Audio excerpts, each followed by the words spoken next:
vou explicar alguns pontos, a partir daquilo que o Borba me pediu, sobre qual é a contribuição monástica para esse desastre desse mundo que foi descrito hoje de manhã, onde ninguém sabe o que é verdade, ninguém sabe para onde vai, ninguém sabe decidir o que é certo, ninguém sabe como faz para não cair nas ideologias e para não perder o rumo e a estrada, um pouco daquilo que é a verdade, um pouco daquilo que o Borba falava hoje de manhã.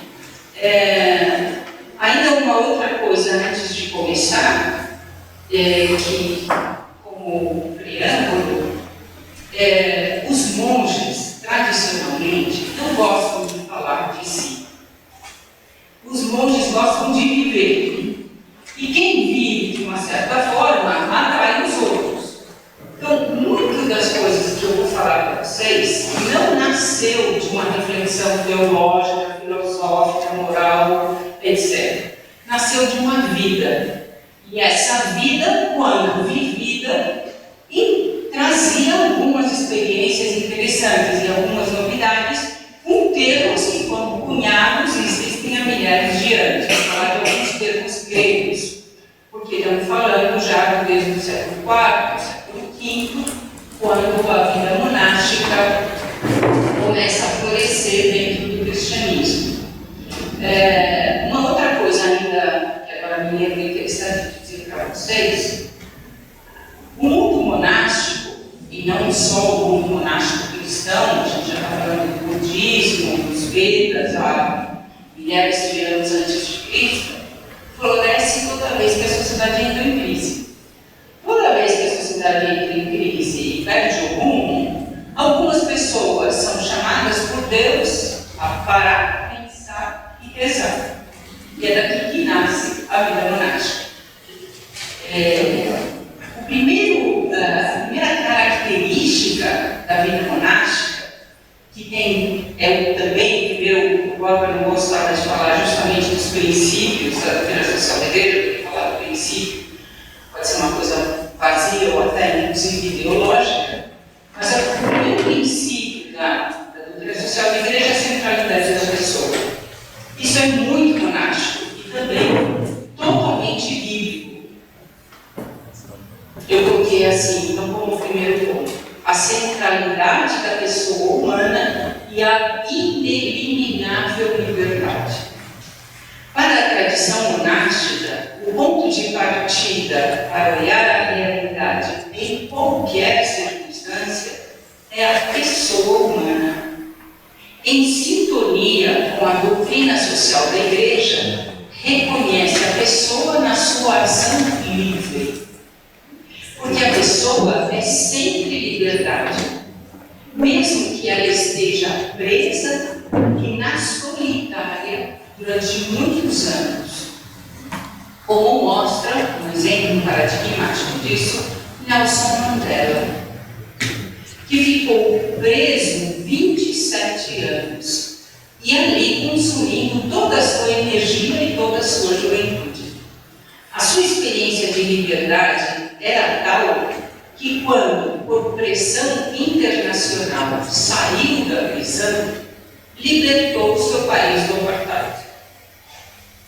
Os monges sabem que tudo começa e se realiza, todo o bem possível, na pessoa, através da sua liberdade inerente. Não é nunca o Estado, o sistema, um ou outro sistema, mas a pessoa. Por isso, em sintonia com o Evangelho e toda a tradição monástica milenar, o primeiro ponto da doutrina social da Igreja, como eu falei para vocês, é a centralidade da pessoa. A primeira coisa que a tradição monástica está interessada é não como mudar o mundo, mas como mudar a si mesmo. Se partirmos da grande centralidade da pessoa, o que a experiência monástica vive e tem a propor para o mundo? Que descobertas fez sobre a pessoa, seu modo de ver, seus pensamentos e seu agir? A vida monástica não é chamada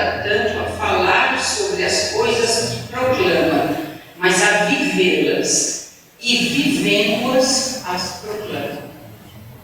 Ao viver de um certo modo, compartilha com o mundo sua vida de duas formas. Primeiro, através do modo de viver simples e humilde.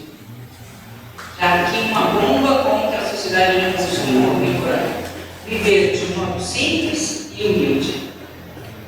Segundo, através da sua oração que toca e modifica o mundo.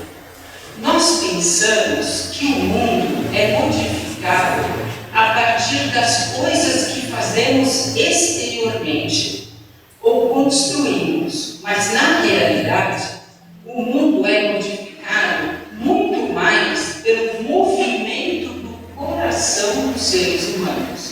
Agora, hoje de manhã falava do amor, uma palavra tão batida e tão mal compreendida. É no coração de cada ser humano que nasce, brota e se realiza uma verdadeira possibilidade de mudança do mundo.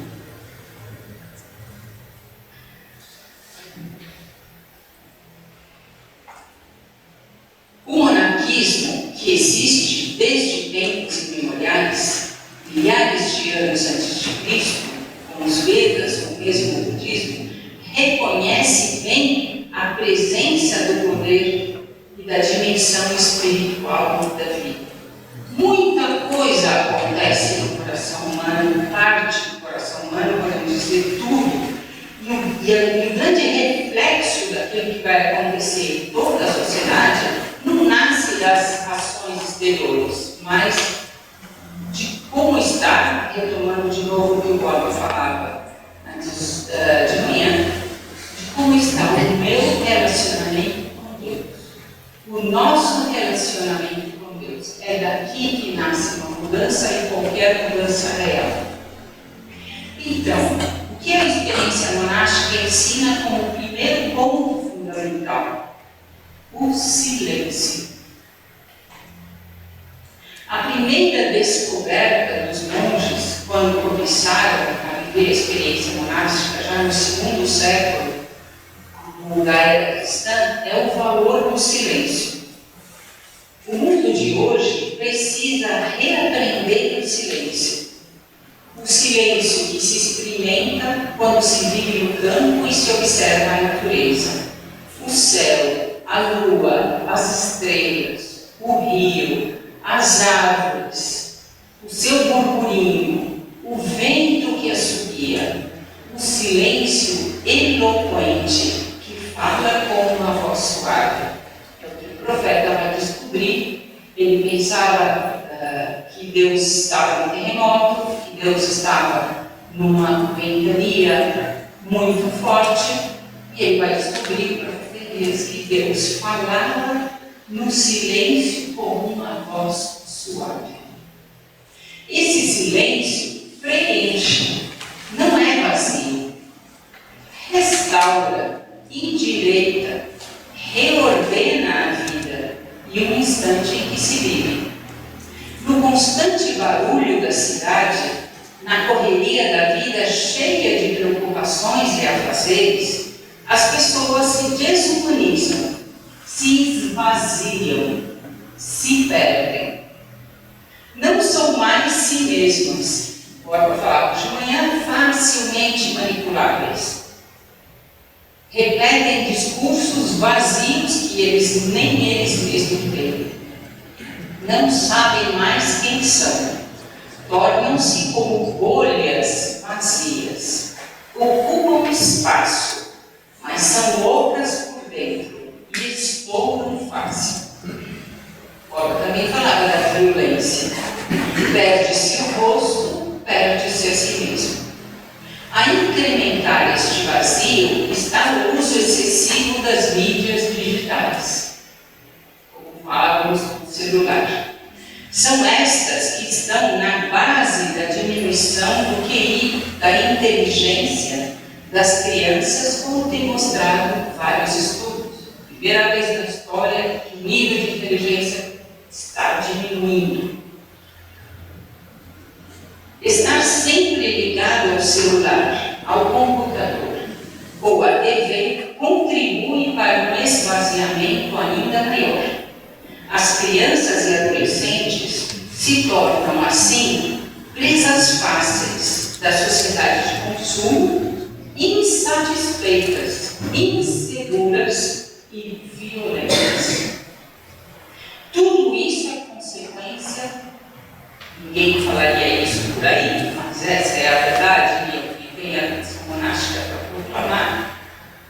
Tudo isso é consequência da falta de silêncio. O que é o silêncio? O silêncio é uma suspensão do falar, uma interrupção dos afazeres e do barulho, do contato direto com as pessoas, para viver um momento onde se entra em si.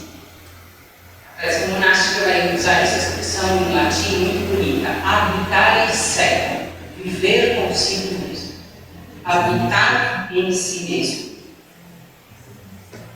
Um tempo para conversar com Deus que está dentro de nós. Este silêncio pode dar medo, mas é só no começo. Se mergulharmos nele, conseguiremos ouvir a voz de Deus. Fala em Deuteronômio 6:7. Escuta, Israel, o Senhor é nosso Deus. Lembre-se dele e fale dele para seus filhos, quando comeres e quando dormires, o tempo todo, quando caminhares pela rua, quando te deitares e quando te levantares. Os momentos de silêncio servem para escutar a Deus, que nos fala através do que está acontecendo dentro de nós e fora de nós. O Espírito de Deus age sempre. É o único que nos pode dar o sentido das coisas e dos eventos. Respondendo então à questão que o Borba colocava hoje de manhã: aonde está a verdade? No meu relacionamento com Deus. Deus fala? Sim, fala, e fala o tempo todo. Ele é o verbo, ele não dorme, ele não cochila e ele não nos abandona. Só a partir do silêncio saberemos o que é justo pensar e como agir. A sabedoria nasce só em quem habita no silêncio. É da experiência do silêncio que nasce a palavra. A palavra se nutre do silêncio, precisa do silêncio. O silêncio é deixar espaço ao outro com O maiúsculo e ao outro com O minúsculo. É fazer o outro com O minúsculo ser. É a origem da caridade. A caridade verdadeira nasce no silêncio. O silêncio é aquilo que permite a nudez e a transparência das coisas. É necessário habitar o silêncio para poder gerar e criar ambientes de vida e não de morte. É o silêncio que impede que a vida seja gasta só com coisas a fazer. Só quem habita o silêncio experimenta a plenitude da vida. Onde está a felicidade? Foi colocado já para a gente hoje de manhã. Primeira coisa que a tradição monástica nos ensina é a necessidade de viver tempos de silêncio. A segunda coisa é a sábia distância das coisas, que é fruto desse silêncio. Há uma outra descoberta da vida monástica, que é aprender a sábia distância das coisas. É de uma utilidade única e permite que tudo se torne mais doce e fácil na vida. Como se obtém, então, a justa distância das coisas? Ela é, em primeiro lugar, fruto do hábito da oração cotidiana. O cristão não pode não rezar. Não significa rezar mecanicamente uma oração devocional, mas significa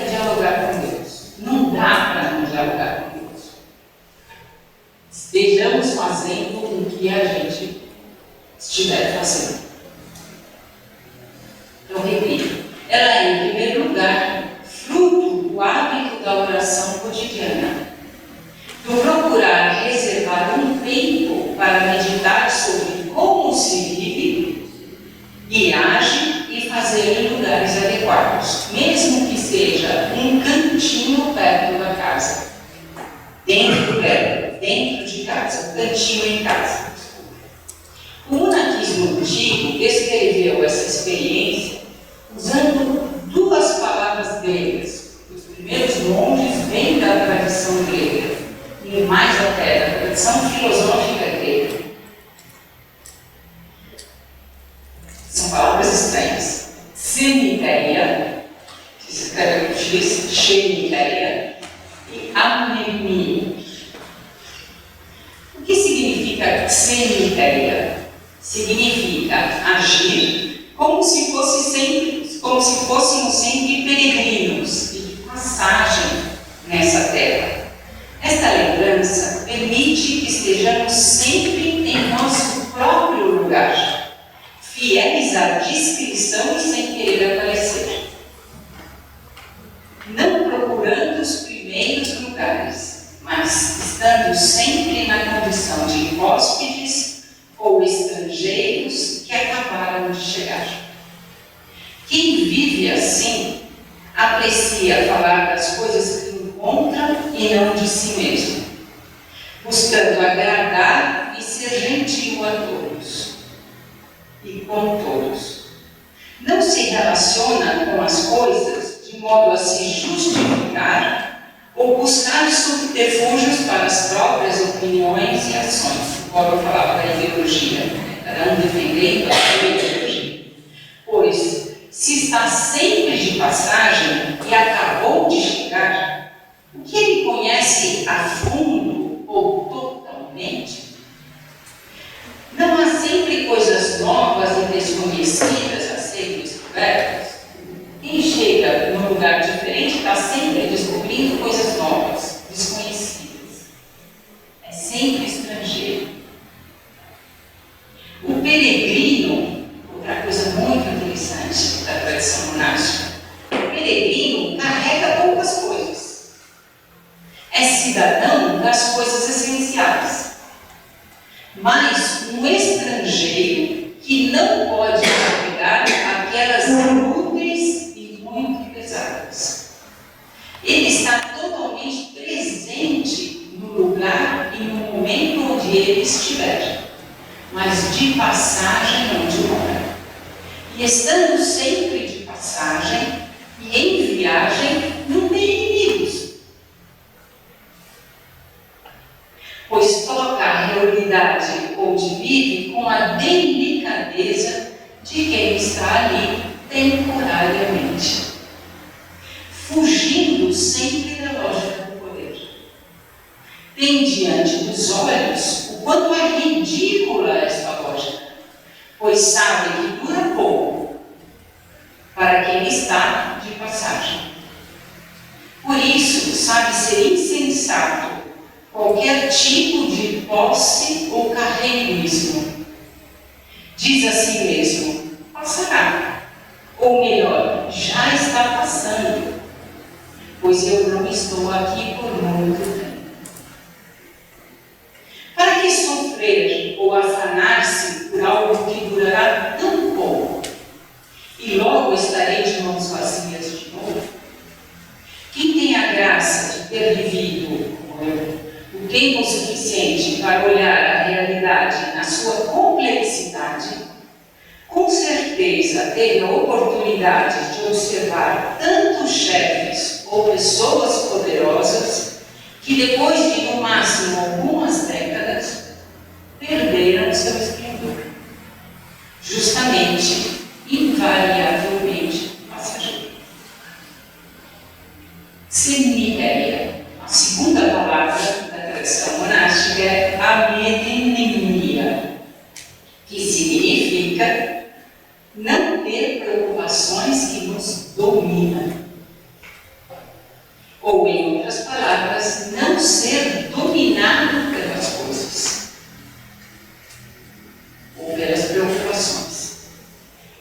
consequência natural de sentir-se sempre de passagem e como estrangeiro. Depois que a percepção que somos peregrinos retira de nós a ânsia de controlar, essa condição pobre e justa impele-nos para entregar a Deus cada preocupação para com as coisas, pessoas e a própria vida. O Gordon falava da educação dos filhos. Quem não fizer a experiência que precisa entregar na mão de Deus a educação dos filhos, achando que pode controlá-los, determiná-los, aqueles que têm filhos grandes e casados já têm isso claro, está fora da estrada. Os monges falam: bobagem, não pense assim, ilusão, perda de tempo. Em consequência, não somos mais dominados pela experiência de rivalidade com alguém, nem pelo medo do futuro, que eu já sei qual é. Qual é o seu futuro? O seu futuro, o nosso futuro é o meu futuro. Estamos todos de passagem. Inclusive, na tradição monástica, é uma prática milenar o lembrar sempre da própria morte. Nem pelo que falam sobre nós ou de nós. Eu e ele não estamos de passagem. Tudo vai passar. Vai falar com ele. Tudo passa muito rápido. Pelos defeitos dos outros, pela ânsia de salvar o mundo, pela agitação típica do perfeccionista. Não nos engana mais toda a percepção errônea e equivocada que temos da realidade. E não nos faz viver como pessoas que não conhecem nem a providência divina, nem a senhoria de Deus sobre a história. Pode ser que quem vive assim passe por ser meio desconhecido no próprio ambiente. Não será, sem dúvida, aquele que chega, se impõe e aparece. Mas, como dissemos antes, essa condição é invariavelmente enganadora, porque passageira. Não será muito provavelmente aclamado pelo próprio ambiente, pois não faz absolutamente nada para atrair atenção sobre si. E passa, vive, mais despercebido do que percebido. Mas um olhar, vejam só, mais agudo, nos ensina que com o tempo, sua suavidade e docilidade de vida e de modo de viver será apreciada por todos. De qualquer forma, reconhecido ou não pelos outros, já é cidadão do céu e construirá mais do que quem busca sucessos mundanos. A mulher inimiga. A mulher inimiga. Uma outra palavra grega, também da sabedoria milenar, muito bom falar da tradição grega, porque está o lastro, gente, não tem nada a ver aqui esse lastro. Nepsis. Isso foi dando para ele, que ensinou Nepsis. A tradição monástica ensina ainda um jeito de ser que nos permite agir em tudo aquilo que fazemos com muita inteligência e discernimento. Esse jeito de fazer é, antes de tudo, um jeito de pensar, que se chama sobriedade e vigilância. É esse o significado dessa palavra grega. Sobriedade e vigilância. E usando o termo em grego, cunhado pelos antigos monges, nepsis. Nepsis é o modo de viver com qualidade em todas as relações. A relação consigo mesmo, a relação com os outros e a relação com todas as coisas. é viver os relacionamentos com atenção. O Papa Francisco tem dito muito isso. De forma a não sermos excessivos em nada. A sobriedade nas relações contrasta com todo e qualquer abuso, excesso, perversão nas relações, de modo a descobrir a beleza das coisas simples e límpidas. Quem vive a sobriedade respeita cada coisa, não abusa de nada, aprende a saborear as pequenas coisas. Quem vive a sobriedade, com sobriedade, é também hospitaleiro e capaz de acolher quem quer que seja. A Nexis, então, nos ensina o equilíbrio, a medida justa, o modo harmônico de viver, sem sentir falta nem excesso, sem ter nem pouco nem demais. É ter um olhar atento, vigilante, que procura discernir a relação com cada coisa. Na língua grega, o verbo nephein e o substantivo nexis definem um estado de sobriedade e vigilância e são opostos ao estado de embriaguez e sonolência, indicado pelo verbo meteimain. A sobriedade ou nexis está sempre atento, está sempre vigilante, está sempre vivendo, buscando viver a relação com cada coisa com qualidade, cada pessoa com qualidade. Repito, a sobriedade ou nexis é também a resposta mais adequada para a nossa sociedade e sua voracidade em possuir. É de sobriedade que precisamos e não de aumento de consumo para vencer a pobreza. É falso que o aumento da riqueza econômica de um país é suficiente para acabar com a pobreza. É preciso sobriedade, porque só o exercício da sobriedade leva ao desejo da condivisão, ao passo que a voracidade, o querer agarrar tudo com as mãos, mesmo fazer o bem agarrando tudo com as mãos e querendo controlar e dominar tudo para mudar o mundo, destrói a relação com si mesmo, com os outros e com as coisas. A sociedade moderna nos ensina a ser consumidores vorazes, violentando as coisas e as pessoas. Papa Francisco retoma esta antiga tradição monástica quando diz na encíclica Laudato Si 224: a sobriedade e a humildade não gozaram de positiva consideração no século passado, mas quando se debilita de forma generalizada o exercício de alguma virtude na vida pessoal ou social, isso acaba por provocar variados desequilíbrios, mesmo ambientais. Por isso, não basta falar apenas da integridade dos ecossistemas. É preciso ter a coragem de falar da integridade da vida humana. Não fugimos da pessoa, partimos da pessoa, atuamos na pessoa, continuamos olhando para as pessoas. É a pessoa o motor do desenvolvimento, o motor da vida verdadeira.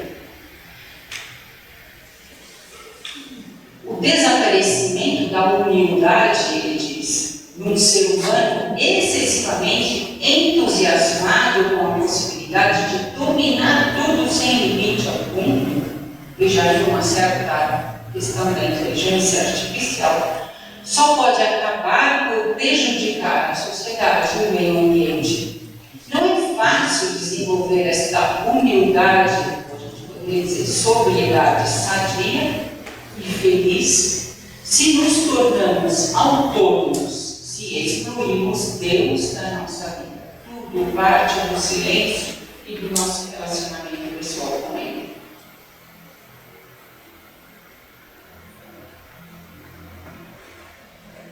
Se pensamos ser a nossa subjetividade, o que sentimos, o que pensamos e como agimos, que determina o que é bem e o que não. Mas como aprender a viver a vigilância e a sobriedade nas relações? É fruto natural da inclusão da oração diária na nossa vida. Esse é o grande ensinamento prático da vida monástica. É preciso rezar. É preciso rezar todos os dias. Lendo como? Lendo e meditando a Bíblia, que tem uma outra característica da tradição monástica, a centralidade da Bíblia. A vida dos santos e a liturgia das horas, que é uma leitura orante da Bíblia. A oração é a obra de purificação dos nossos desejos. É a oração que nos ensina a sobriedade, a justa medida nas relações com as coisas, a deixar que cada coisa tenha o seu valor, seja respeitada no seu porquê aquela coisa existe e não seja abusada. Isso vale para roupas, sapatos, comida, bebida, música, computador, celular, jogos, o nosso próprio corpo e o corpo do outro, sono, a outra pessoa, qualquer que ele seja. Tudo, enfim, que existe e tem motivo para existir. A sobriedade é respeitar o motivo pelo qual cada coisa existe, o que cada coisa é na sua identidade inerente, na sua individualidade, que não coincide com a minha vontade voraz de assimilar tudo a mim. A não querer colocar o meu eu em tudo e reduzir o resto das coisas ou pessoas a nada, num egocentrismo gigante e alucinante. Se agarro uma linda flor com minha mão voraz, a destruo. É renunciar àquilo que não é essencial. Toda a sociedade de consumo, quem estuda os mecanismos de propaganda que foram gerados na sociedade de consumo do século XX, eu no passado estudei alguma coisa nesse sentido, se dá conta de a sociedade de consumo, através da televisão, da mídia, etc., martela na nossa cabeça a necessidade voraz de consumir. Escrevi um artigo que deu na internet, que tinha interesse, que deu a grande. Tinha uma propaganda da Coca-Cola, cujo título era Abra a Felicidade. Eu concluo o artigo dizendo: sim, abra a felicidade e ganhe muita infelicidade. Porque a Coca-Cola é um dos grandes males da falta de saúde e das doenças crônicas do século XX e isso do século XXI. Não vou mudar da tradição monástica, mas mais tarde a gente pode poder falar um bem sobre isso e trabalhar com isso. Abrir uma garrafa de refrigerante me trará felicidade? Será que isso é verdade? Não. Os monges sabem muito bem que a felicidade nasce dessas outras coisas que eu estou falando com vocês.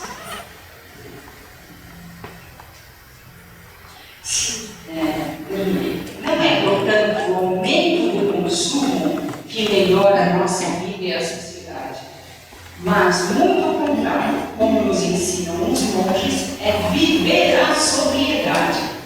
A falta de nesses, portanto, está na raiz do aumento crescente da desigualdade do mundo e do vazio interior. O eu voraz é sempre um eu insatisfeito. Mais um ponto, vocês estão me seguindo? É preciso olhar para o alto, o olhar contemplativo.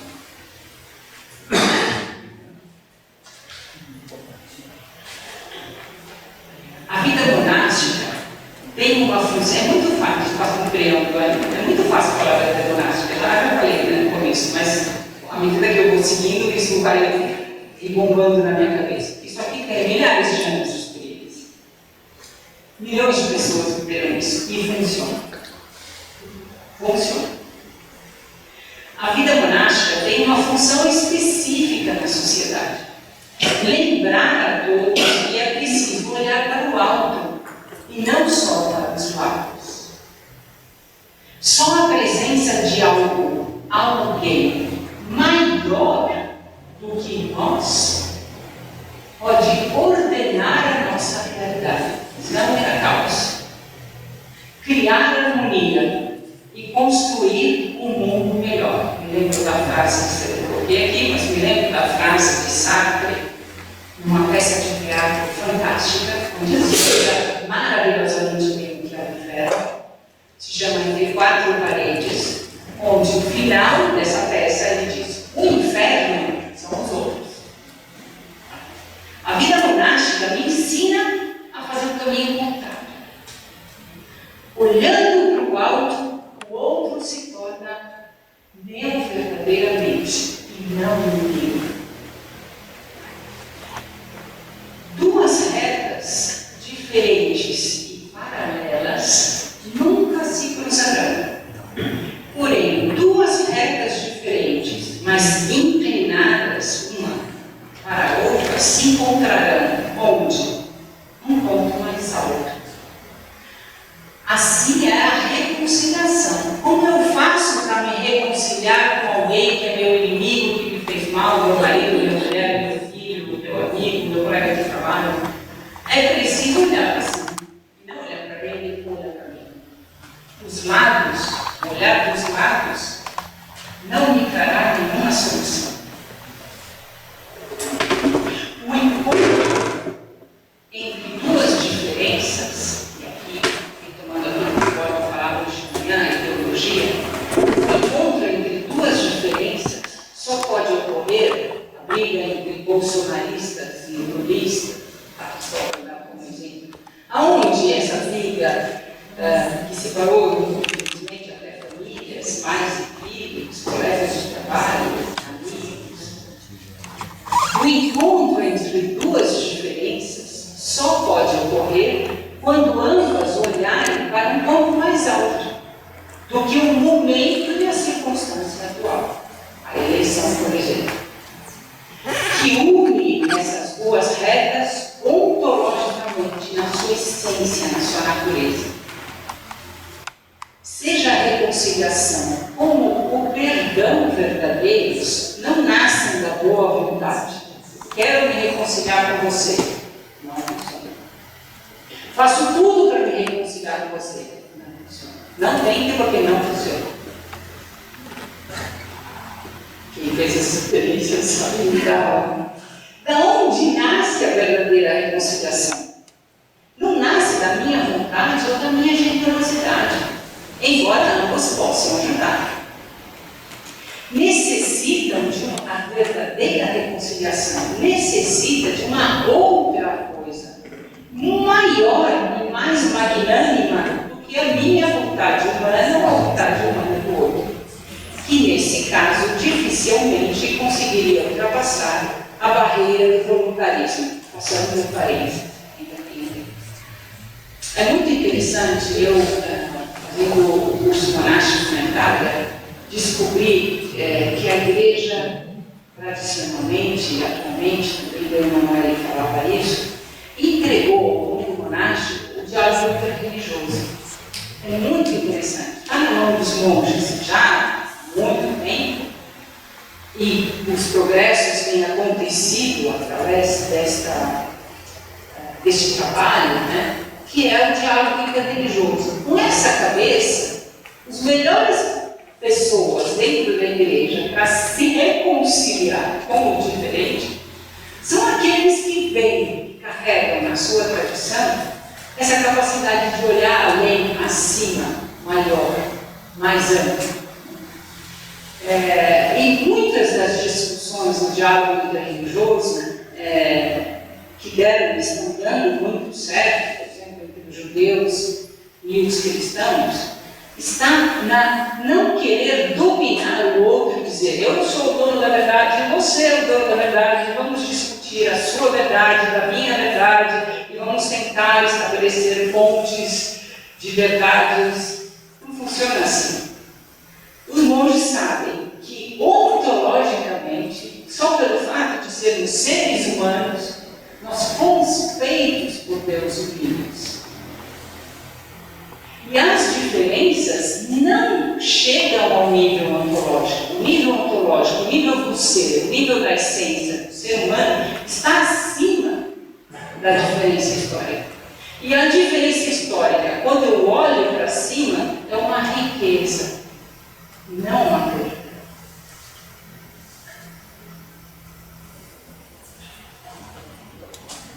No caso das desavenças entre os seres humanos, onde estaria o ponto de inflexão e unidade, portanto, acabei de dizer, na dimensão ontológica, não na dimensão kinesiológica, de compreensão, de raciocínio, de entendimento, de doutrina, aqui.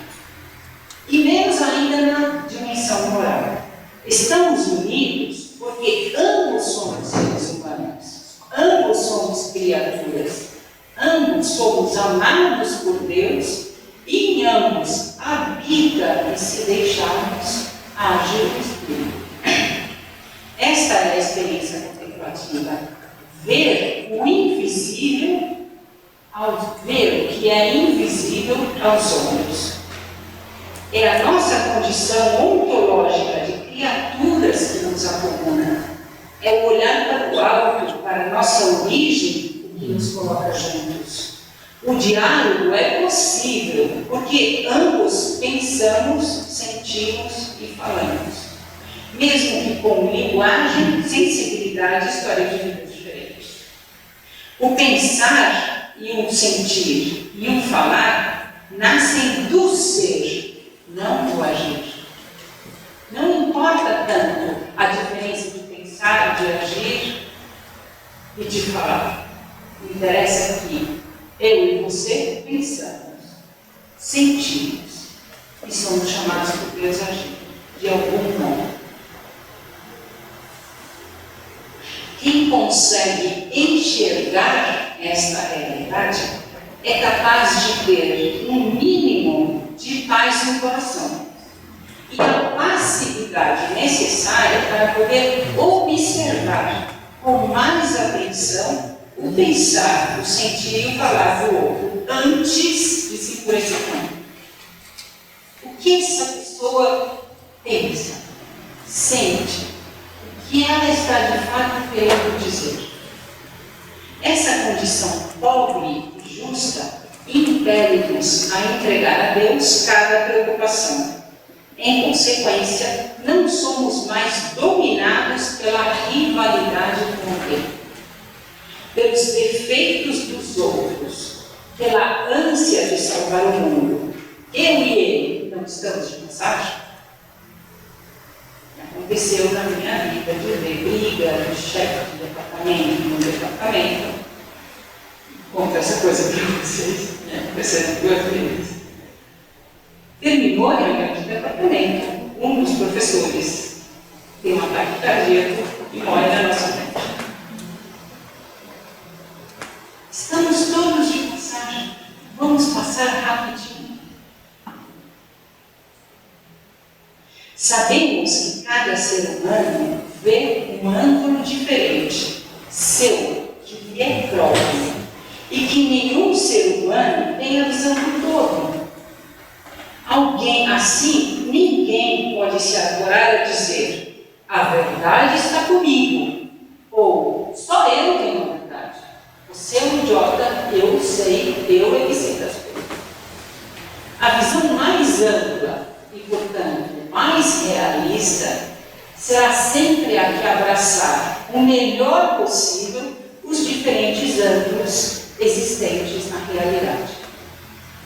Por isso, a a política será sempre a arte do diálogo de diferença, do equilíbrio de forças contrastantes e não do domínio de uns sobre os outros.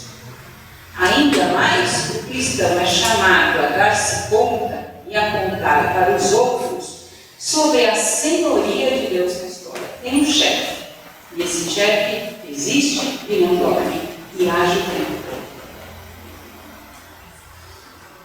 Eu me lembro do nosso grupo dos estudos avançados da USP, uma grande pesquisadora do IPEA, diretora do IPEA, Ana Juliana, faleceu no ano passado, é a leitora e a executora do Comunidade Solidária, de muitos anos atrás, e ela dizia: a melhor coisa para a democracia é a alternância de poder. Assim, ninguém pode se ajurar a ser dono da verdade. Se eu dou espaço a alguém que diga a verdade está comigo, eu vou o contrário dessa posição. A verdade nunca está com ninguém, a não ser com o Senhor que é o Senhor da verdade. Nós todos vemos ângulos e visões diferentes. Isso é bom. É necessário que tenham diferenças, que sejam contrastantes e que os ângulos não sejam iguais. Mais 2 pontos. Você aguenta? Vocês aguentam?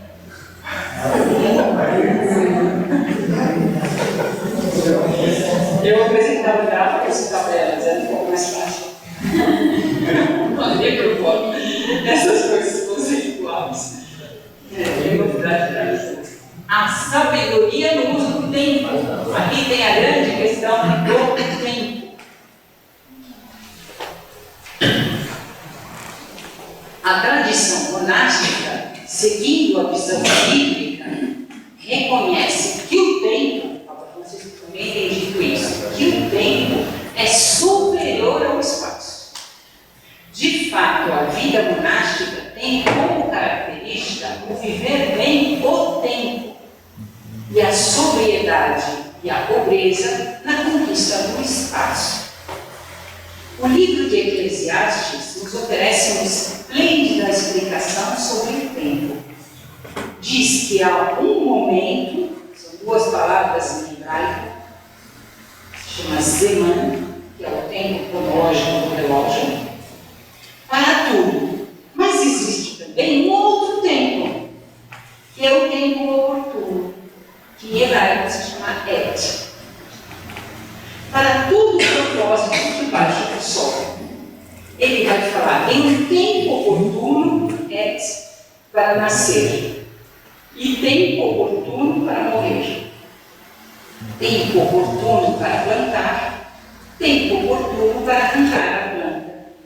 Tempo oportuno de matar o tempo, e tempo oportuno de curar. Tempo oportuno para destruir e tempo oportuno para construir. Eclesiastes 3, 2, 8. Para cada tempo que se pode medir, Zeman, há um tempo adequado, oportuno, São 14, nesse trecho do Eclesiastes, são 14 antíteses que englobam todas as circunstâncias às quais somos chamados a aderir e a viver plenamente. Mostra que cada realidade foi feita por Deus, no seu contraste e complementaridade. Nós estávamos conversando sobre isso, não?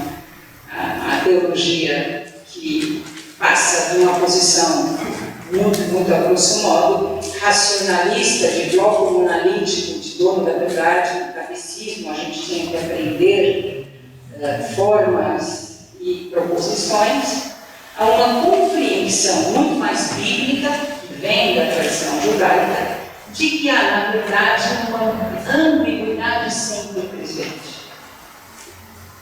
Há sempre um contraste e uma complementaridade. Tudo é dual e tem o seu oposto. Aqui, vai dizer também o filósofo grego Heráclito, aqui está a harmonia. A harmonia está na combinação de contrastes. No versículo 11 diz: tudo o que ele fez é apropriado a seu tempo, ao seu et. também colocou no coração do homem o conjunto do tempo. Tem uma terceira, são 3 expressões de tempo nesse texto.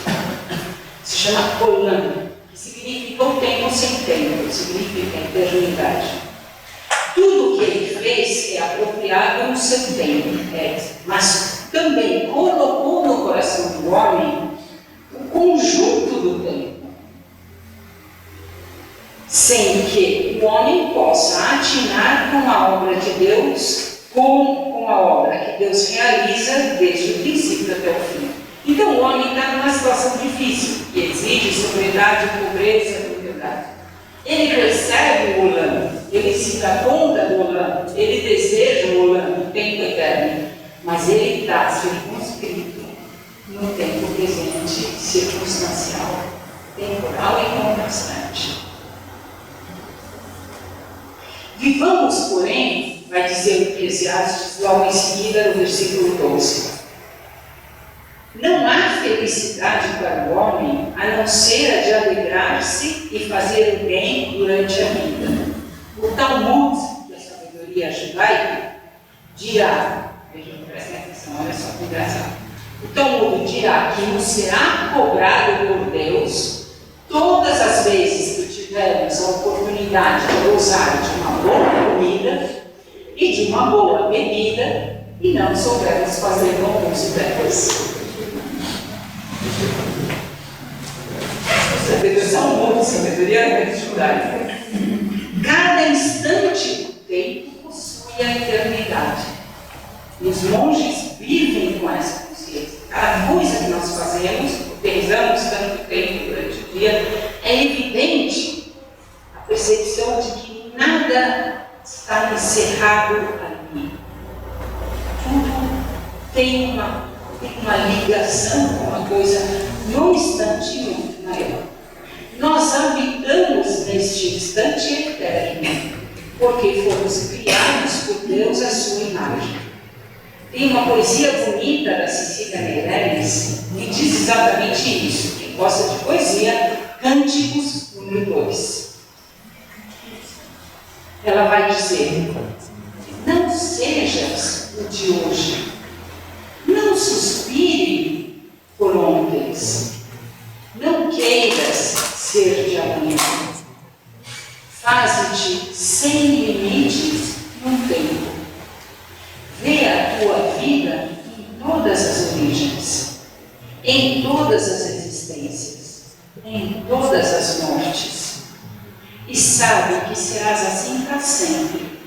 Não queiras marcar a tua passagem, ela prossegue. É a passagem que se continua. É a tua eternidade. É a eternidade. É isso tudo. Santo Agostinho diz que no espírito humano reside a percepção do tempo. Falei de 3 tempos: Zeman, Etz e Olam. Santo Agostinho vai acrescentar à tradição bíblica uma outra compreensão do tempo. Depois segue toda a tradição cristã, que é o espírito humano. Ele vai dizer: é dentro de nós que se dá a percepção do tempo. Não existe o tempo. Existe como eu percebo o tempo. O tempo, vai dizer, é uma realidade que pode ser apreendida apenas a partir do espírito humano. Aqui entra, não sei se vocês estão me fazendo entender, espero que sim, a voracidade da sociedade de consumo. A voracidade da sociedade de consumo moderna perverteu a nossa percepção do tempo, obliterou o nosso espírito, confundiu o ser humano. É em ti, diz Santo Agostinho nas Confissões, é em ti, meu espírito. Repito, que meço os tempos, meço enquanto está presente a impressão que as coisas gravam em ti no momento em que passam e que permanece mesmo depois de passadas, e não as coisas que passaram para que a impressão as reproduzisse. É essa a impressão que meço quando meço os tempos.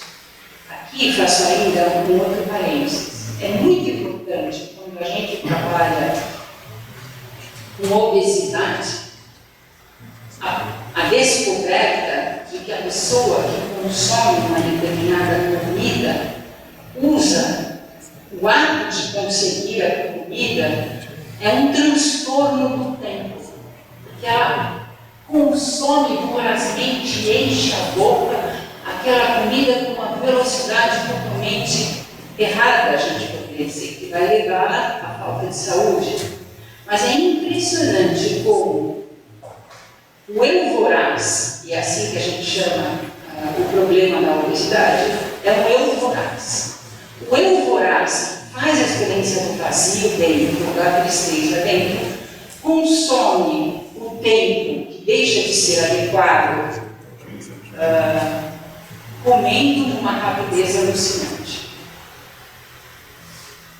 Esse espírito vai dizer, nessa Agostinho, pensa, sente, age, interage com os outros e com a realidade à sua volta.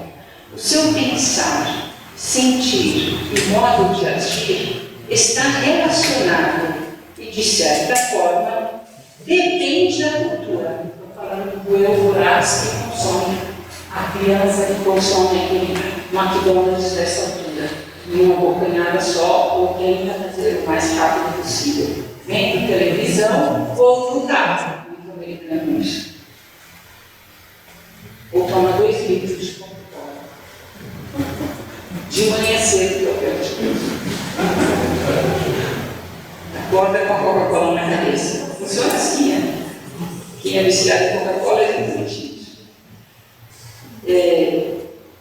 Tudo isso influenciará e modificará a sua percepção do tempo. Mais um passo. Heidegger, grande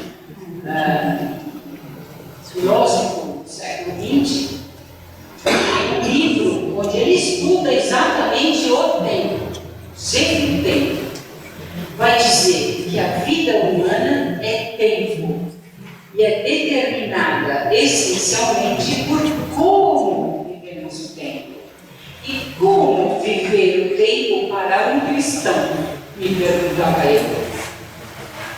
Pode-se dizer que o modo cristão de viver o tempo, no tempo, é sintetizado pela palavra paciência.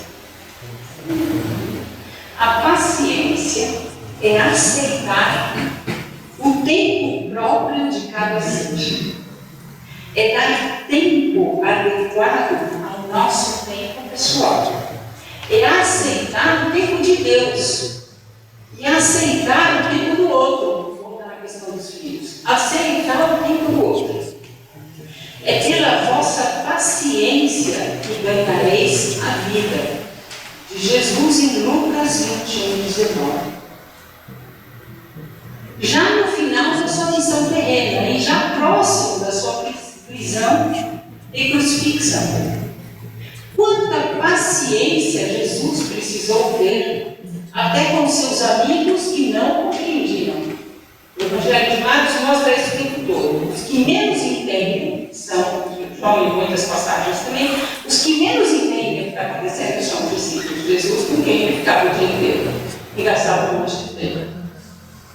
São Paulo diz, na primeira carta aos Coríntios 13:4, que a primeira característica do amor, voltando a retomar o que o Paulo falou hoje de manhã, é a paciência. O amor é paciente. A paciência é o modo sábio de viver o tempo, sem esperar a recompensa futura e não querer agarrá-la a qualquer custo no instante fugaz. É saber esperar o dia certo para a ação do Espírito Santo. É saber conservar e valorizar a própria liberdade e a de outro. Me vem na cabeça de novo um exemplo de comida, vocês me desculpem, mas eu lembro, mas minha mãe foi familiar, já está com essa aula.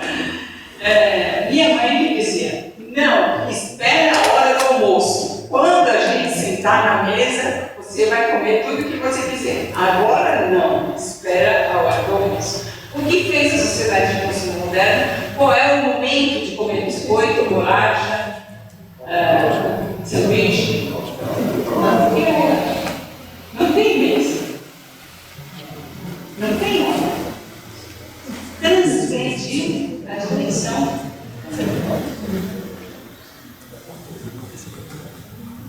De onde nasce essa sabedoria?